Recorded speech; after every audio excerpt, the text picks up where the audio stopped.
So the number one way you can improve your cycling performance, and you can do this actually without even turning a pedal, and it's to lose a little bit of weight. And I know what you're thinking. You're thinking that losing a little bit of weight, it's only important for climbers. Yes, it is important for climbers.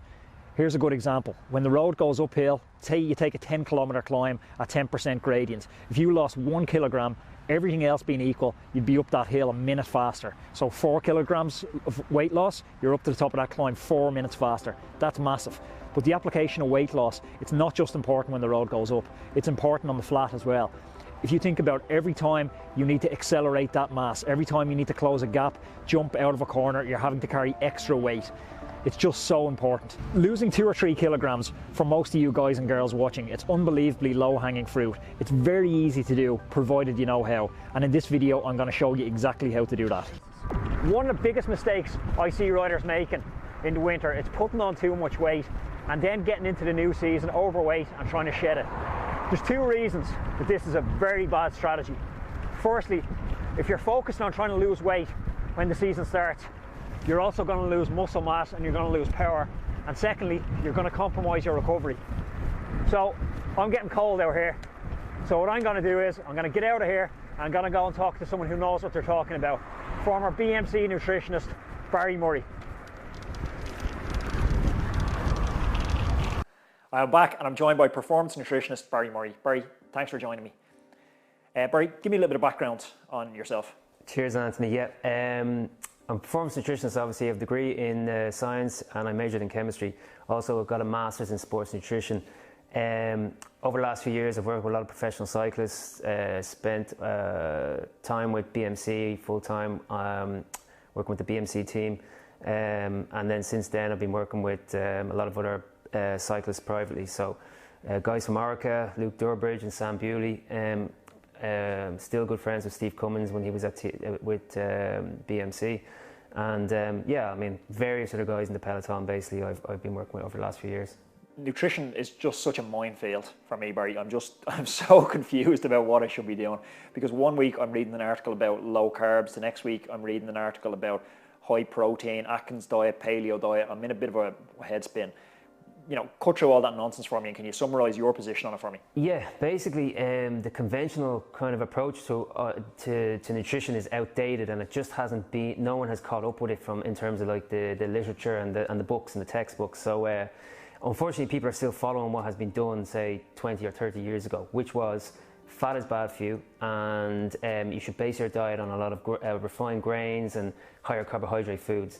Now if you look at the actual proper science and theory of that, it's actually should be almost the other way around, is that grains and high carbohydrate foods are actually more damaging to us than our natural whole fat foods. So my approach to the nutrition for anybody, whether they're cyclists or not, is that our general diet should be based on a lower carbohydrate overall diet and a higher fat intake.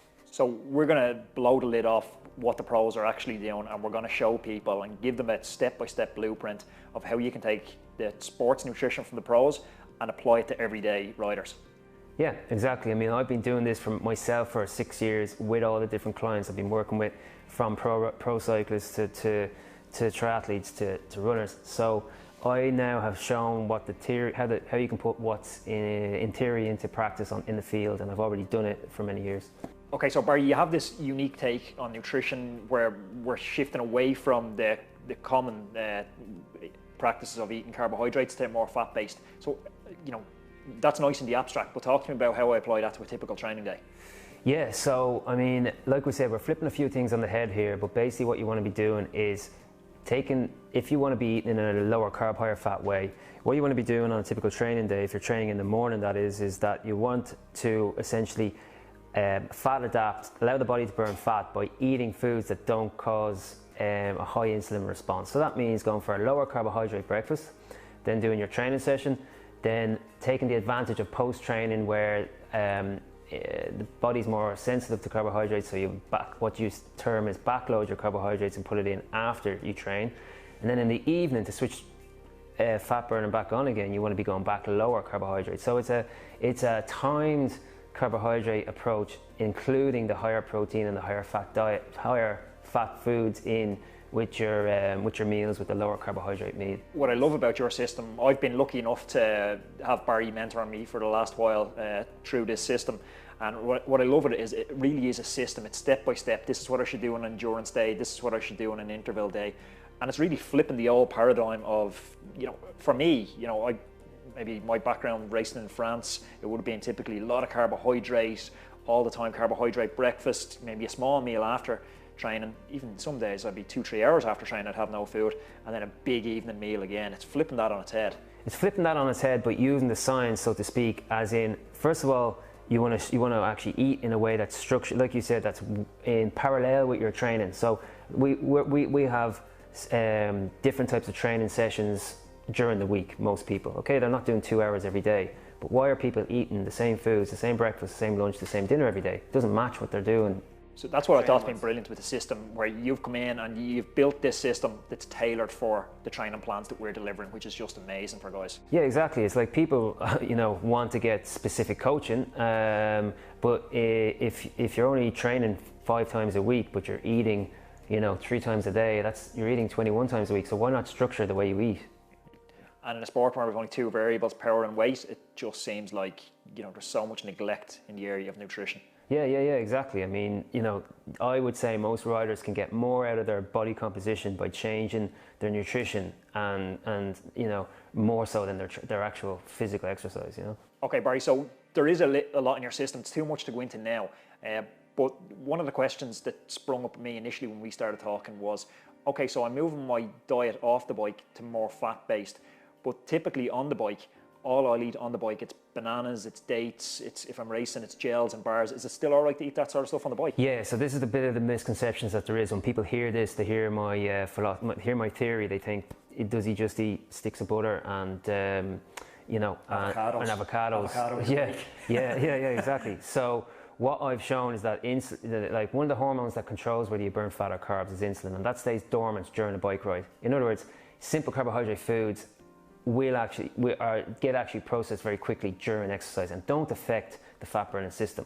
Now, what does that mean? It means eating simple natural foods like bananas, like dried dates, like natural flapjacks, but you're not eating, the thing that most people don't know is you're not eating those foods to fuel your exercise, you're eating those fuels to keep the brain glucose supply happy. Okay, so it's not to feed your legs, it's essentially to feed your brain.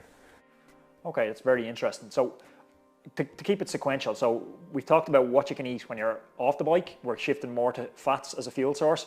There's more in it that we'll get into where you're pairing different fats with different types of proteins. On the bike, we have another set of eating. But then when I get in off the bike, this is the part where there's massive gains to be made, and still people are just doing the wrong things here. Yeah, I mean, so you look at most of the, look at any research these days, and they show that what happens, how you get fitter is down to training adaptations, and they don't happen while you're on the bike; they happen after. So you have to promote those training adaptations, and one of the ways of promoting it is fueling, providing the right building blocks to the body. And two of the biggest building blocks are protein to repair damaged muscle and grow new muscle, and the other one then is, depending on the type of training you've done, if you've done hard interval sessions, that's when the body wants to be topped up again with its glycogen stores, okay?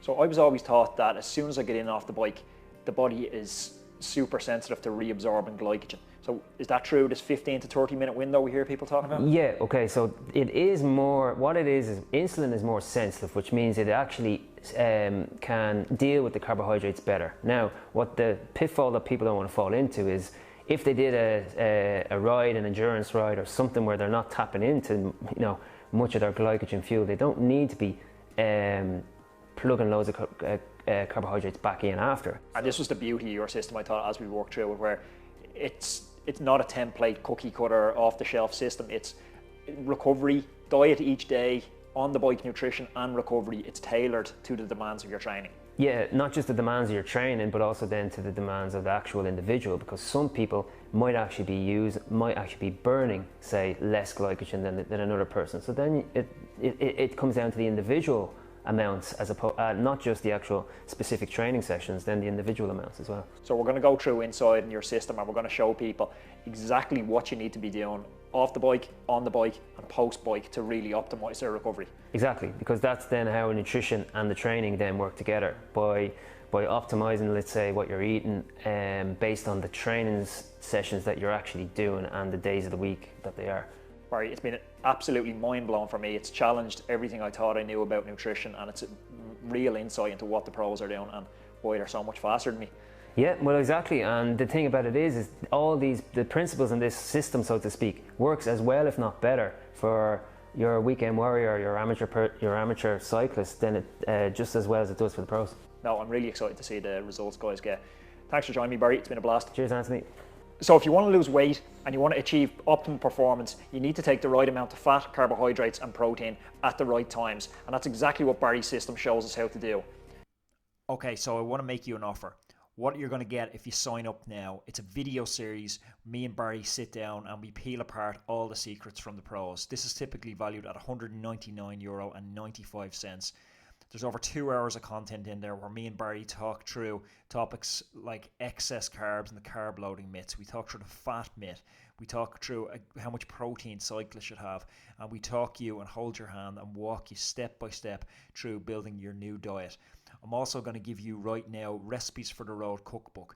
This is an athlete-specific cookbook that we've developed, which I normally sell for €29.95.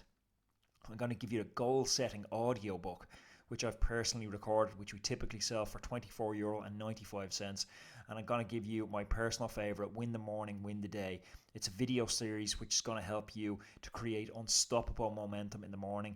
And it's also going to unlock for you the key to cold thermogenesis. It's a little known trick discovered by a NASA material scientist named Ray Cronise on how you can melt away fat as part of this extremely effective morning routine. This whole package, if you were to buy it right now, would be valued at over €304. But today, for you, I'm going to make you a very special offer, and it's €49.95. So right now, I want you to take action and click on the link down below for €40.95 and dive into the members area and join the hundreds of athletes that A1 are mentoring through nutrition and helping them to melt away those unwanted pounds right now. Click on the link below.